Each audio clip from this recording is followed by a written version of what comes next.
Yo, I'm Georgie and this is Jodie, and today we're going to be talking about Coco. There's a lot of unanswered questions in Coco. It's a great film, but quite a lot has left us of questions watching it again. We saw it in the cinema multiple times, but after it was Jodie's birthday, she got it on DVD, so they've watched it twice in the last 24 hours, and I've come over and watched it now. As we're watching through, we came up with some questions, so I guess we're just going to talk through some and try and answer them. Why is the photo of Imelda so old when she didn't die until well after that? The only answer I can really think of is they wouldn't have taken as many photos then because they were more expensive and less common, but that doesn't really explain the answer fully. Yeah, something which I think we connected that with another question is that Coco is also in that photo, so... And why would she be left on the ofrenda as like a 3-year-old Coco when she's not dead? And even though they put up another one when, spoiler alert, she dies at the end. It just doesn't really make sense that she's on it twice, but then it kind of brings up the question of how does the aging work? How does the ages work? Is it based on the photo? But then Imelda's older when she's dead than she is in the photo.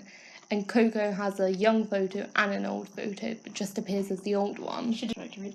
Okay, why did Coco still have dementia when she was dead?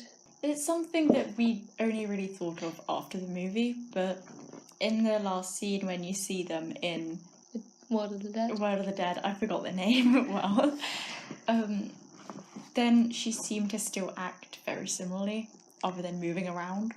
Yeah, that don't really make much sense since considering she's dead, you'd think they'd get over all the ailments of their physical body, considering they left their physical body. Coco is a mental injury. A physical one might show up more because they've still got their skeleton, but they don't... it doesn't really work the same with mental stuff. Okay, how did the photos work?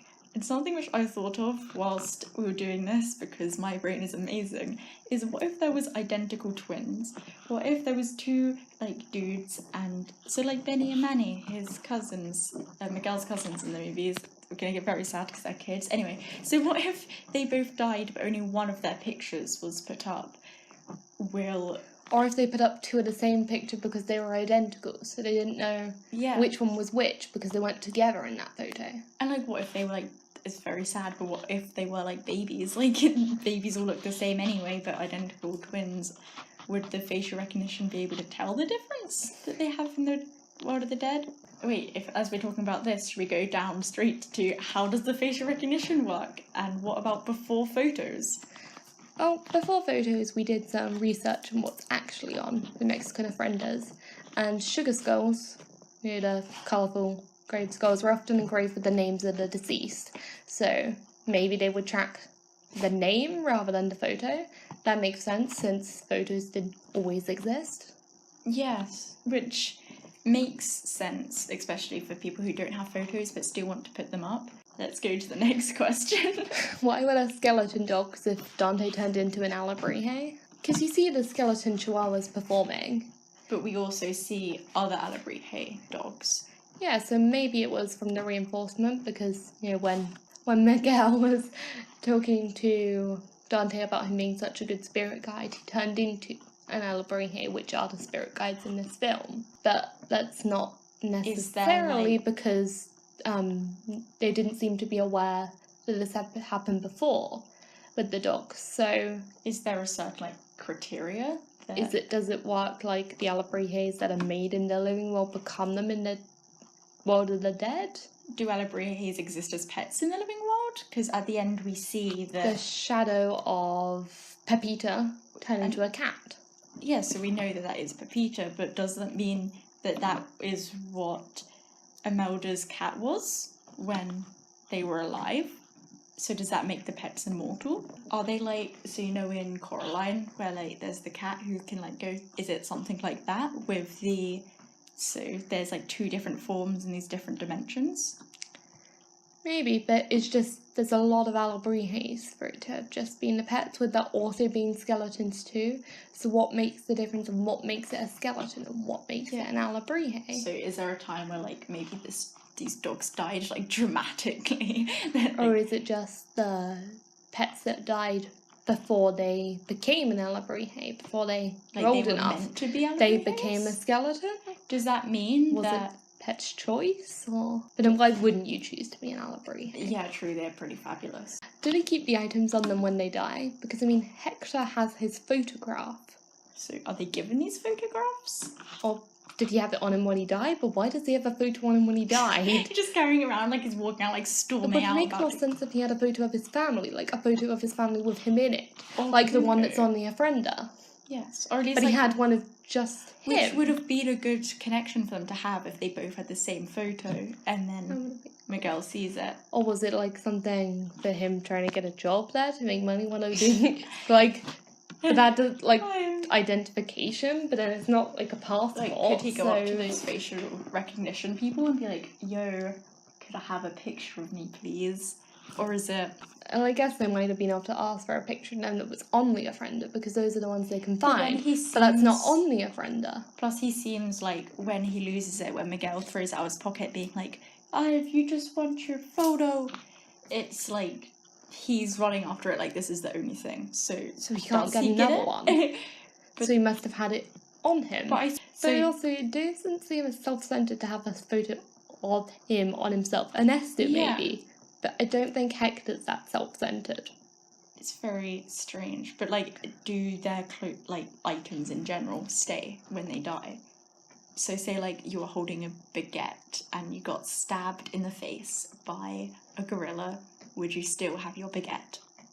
Well, I'd hope so. That's the only thing you're worried about, just... No, I hope you'd have whatever was on you, like anything important you had in your handbag or pocket that you were carrying around What if for a you were, reason. like, holding a child and... No, but that'd still be a living thing, so I don't think Oh, yeah, true. they What would about come across. flowers?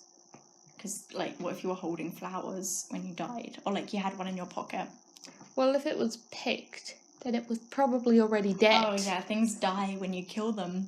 That's... That seems like a pretty Okay. obvious answer. Okay, so let's go to the next question. Otherwise, we're just going to be rambling about baguettes because, you know, why didn't Miguel become cursed when he stole the chicken leg off the grave offering?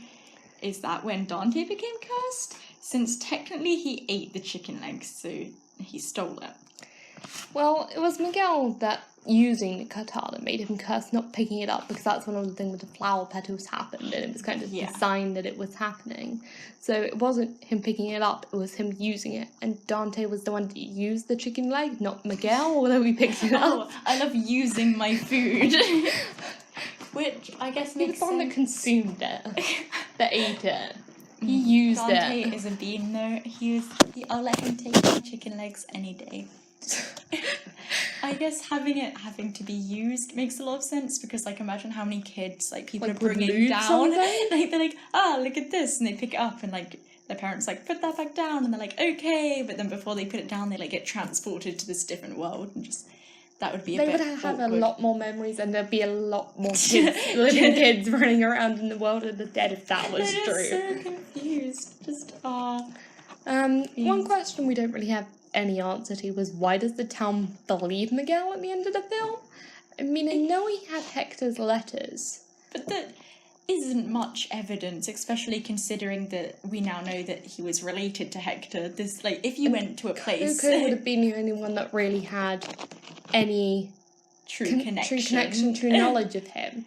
Yeah, If she's suffering from dementia and dies in that year, and and it wouldn't be an instant believing thing. like, He's you just go everybody's to the hero. people, like, yo, guess what? He's everybody's hero. They're not just gonna believe him. Especially as Hector is part of their family, it would probably be And seen as nobody a. knows Hector, so the letters are the only evidence. It'd probably be seen as like we're just trying to get our family famous. And the last question on our list, why does Coco forget Hector only once Miguel leaves? Well, Coco's memory isn't very good. Still does remember Hector for him to still be alive. Especially as when we see Hector, he seems quite surprised that he's starting to be forgotten. Like, he knows it's coming, but it's mostly the first time it happens. He probably assumed that it would happen when Coco died if she didn't pass things on, not because she was forgetting while living Yeah, so something we came up with, would you like to explain? was that Miguel's, well, he's been playing on the top of the shoe shop, so if the faint playing of the sound of him playing faintly reminded her of Hector, but when he disappeared he wasn't playing anymore, so she didn't hear any of that, so she began to forget the memories. I mean, I know he probably would have not played for more than a day before, but that was also going to be when she was younger and he was less committed to it. Plus, this must have been like a massive shock. Like, the rest of the family is probably going to be a bit wild because... And it wasn't just the time he was in the realm of the dead that he wasn't playing it, because his family broke the guitar before that.